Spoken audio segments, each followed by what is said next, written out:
अस्सलाम वालेकुम, मैं हूँ रिहान रज़ा। आप देख रहे हैं रेख्ता हिस्टोरी चैनल। भारत में हर किसी की लीडरशिप है, चाहे उनकी आबादी 2% हो या 30% हो। हर कोई अपना कम्युनिटी और जाति के फ़ायदे के अनुसार वोट देता है। बिहार का 15% यादव जो है लालू यादव को चुनता है। 6% आबादी वाला पासवान समाज जो चिराग पासवान को चुनता है। वहीं पर 4% कुर्मी जो है नीतीश कुमार को चुनता है, क्योंकि इन लोगों ने अपने समाज के हित के लिए काम किया। इनके समाज के ही लोग थे। वहीं अगर हम बात करें कि 17% आबादी वाला मुस्लिम जो बिना मंत्री, मुख्यमंत्री, विधायक बने सिर्फ भाजपा को हराने के लिए वोट करता है। भारत का मुस्लिम राजनीतिक और सामाजिक रूप से हाशिए पर जाने के लिए खुद जिम्मेदार है, क्योंकि मुस्लिम कभी भी अपनी हिस्सेदारी, शिक्षा और सामाजिक फ़ायदे के लिए वोट नहीं करता है। ओवैसी जैसे लोग जो मुसलमानों की भागीदारी और हिस्सेदारी की बात करते हैं, उनको बी टीम कह दिया जाता है। हिंदुस्तान का लोकतंत्र दुनिया का सबसे बड़ा या शायद सबसे पेचीदा सियासी मंजर पेश करता है। यहाँ सियासत सिर्फ पॉलिसिया या आइडियोलॉजी पर नहीं है, बल्कि पहचान, जाति और बिरादरी के हितों पर घूमती है। हर छोटी या बड़ी कौम अपने रहनुमाओं को चुनकर सत्ता में अपना हिस्सा तय करती है, चाहे आबादी उनकी 2% हो या 30% हो, उससे ज़्यादा हो। हमेशा वो अपने सामुदायिक फ़ायदे के हिसाब से वोट डालते हैं। अब बात करते हैं कि हम मुसलमानों की है। अगर हम देखें कि इसी सियासी ढांचे में हिंदुस्तान के सबसे बड़े अल्पसंख्यक मुस्लिम बिरादरी एक ऐसे रास्ता अपनाए बैठे हैं जो उसे खुद अपनी सियासी ताकत से दूर कर रही है, सत्ता से उन्हें दूर रखी है और समाज को अपने समाज को हाशिए पर लाकर खड़ा कर रही है। और इसकी जो है सबसे बड़ी मिसाल है बिहार की सियासत। बिहार के सियासत जिंदा मिसाल है, जैसे कि पहचान आधारित सियासत किसी बिरादरी के ताकत देती है। इस बात को आप गौर से सुनिएगा। यादव बिरादरी लगभग 15% है। लालू प्रसाद यादव की क़यादत में यादवों ने राष्ट्रीय जनता दल को अपना सियासी अशारा बनाया। वही वफादारी ने उन्हें पहचान दिलाई, सरकारी ओहदे दिलाए और नीतियों के असर रसूख उनको बढ़ाया। उनका वोट एक गारंटी बन गया और जो गारंटी देता है उनसे ये सौदा करते हैं। अब हम बात कर लेते हैं कुर्मी समाज की। कुर्मी और कोरी करीब 4% है। नीतीश कुमार के उभरने के साथ साथ जो आबादी जो ये है कि एक मुत्तहिद हुए, अपने नेताओं को मुख्यमंत्री बनते देखा। इन समाजों के लोगों को इज्जत मिली और सरकारी स्कीम भी हिस्सा मिली। तो पासवान और दलित की क़यादत की अगर हम बात करें कि करीब 6% वाले रामविलास पासवान और चिराग पासवान ने अपनी कौम को सियासी तवज्जो दिलवाई। उनका एकजुट वोट हर गठबंधन की कुंजी बन गया है। ये है सौदा करने वाले सियासत, जहां वोट दिया जाता है और बदले में सत्ता में हिस्सा, पॉलिसी पर असर और अपनी आबादी के लिए राहत मिलती है।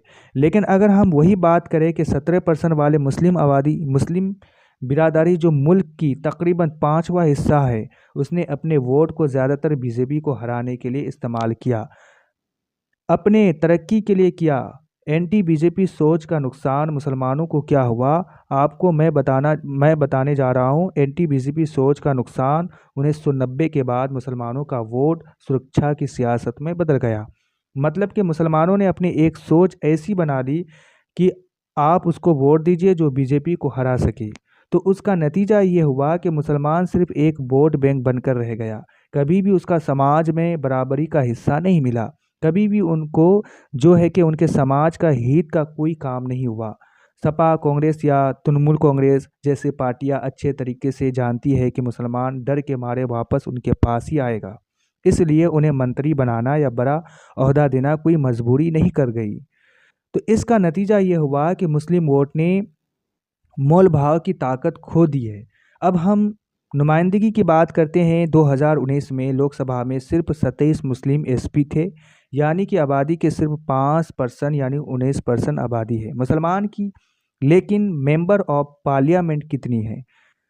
27%, जबकि आबादी 19% है। राज्य में भी ये हाल है। जो मुस्लिम नेता जीतते हैं वो उन्हें बस चेहरे की नुमाइंदगी दे जाती है, उनको ताकत बिल्कुल नहीं दिया जाता है। अब इस बात में गौर कीजिए कि 2006 में जो सचर कमेटी की रिपोर्ट आई थी 2006 की, जो सच कमेटी की रिपोर्ट ने बताया कि मुसलमान की तालीम, रोज़गार और बैंकिंग जैसे हर मैदान में एससी, एसटी, ओबीसी से भी ज़्यादा पीछे हैं। यानी कि हिंदुस्तान के मुसलमान आज जो है दलित से भी पीछे हैं। अब हम बात करते हैं कि असदुद्दीन अवैसी साहब पर। इसी खालीपन को भरने के लिए असदुद्दीन अवैसी और ऑल इंडिया मजलिस इत्तेहादुल मुस्लिमीन ने ये आवाज़ उठाई कि जब हर बिरादरी अपनी हिस्सेदारी मांग करती है तो मुसलमान क्यों नहीं कर सकती।